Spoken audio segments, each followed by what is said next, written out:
नारायण नारायण। जय श्री हरि विष्णु। भगवान विष्णु की कृपा सदा सर्वदा आप पर बनी रहे। आप सभी को नारद जयंती की हार्दिक शुभकामनाएं। नारद जयंती के शुभ अवसर पर आज हम पाठ करेंगे नारद मुनि की एक कथा का। तो चलिए शुरू करते हैं। एक बार की बात है कि नारद मुनि पृथ्वी का भ्रमण कर रहे थे। तब उन्हें एक खास भक्त जो कि नगर का सेठ था उसने याद किया। याद करते ही नारद मुनि सेठ जी के घर जा पहुँचे।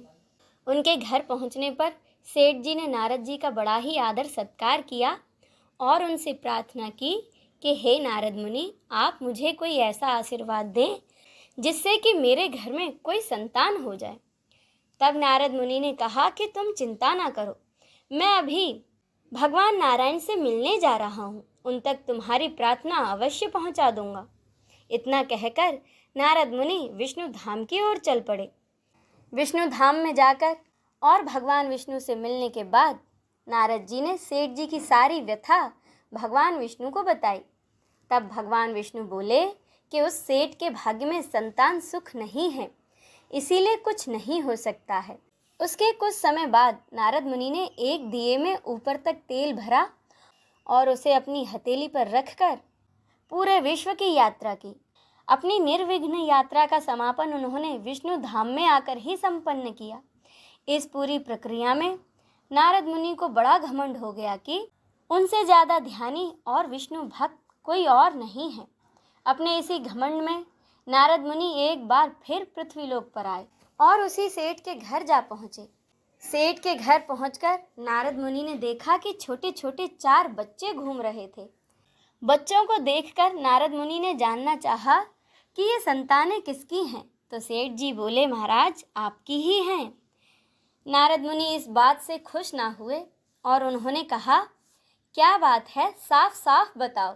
तो सेठ जी बोले, एक साधु एक दिन घर के सामने से गुजर रहे थे और बोल रहे थे कि 1 रोटी दो तो 1 बेटा और 4 रोटी दो तो 4 बेटे। मैंने उन्हें घर बुलाकर 4 रोटी खिलाई। उसके कुछ समय बाद मेरे घर 4 पुत्रों का जन्म हुआ। इतना सुनकर नारद मुनि आग बबूला हो गए और भगवान विष्णु की खबर लेने के लिए विष्णु धाम में जा पहुँचे।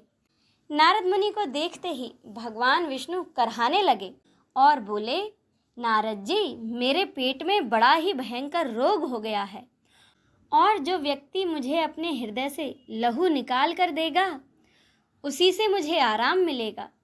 इतना सुनकर नारद मुनि उल्टे पांव लौटे और पूरी दुनिया में सभी से उन्होंने भगवान विष्णु की व्यथा सुनाई, पर कोई इंसान तैयार ना हुआ।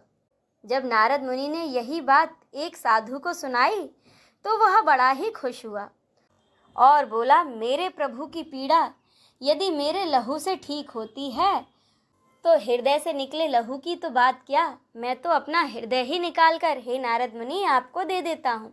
जैसे ही साधु ने अपना हृदय निकालने के लिए चाकू अपने सीने में घोंपना चाहा, तभी भगवान विष्णु वहाँ प्रकट हुए और बोले, जो व्यक्ति मेरे लिए अपनी जान दे सकता है वह किसी व्यक्ति को 4 पुत्र भी दे सकता है।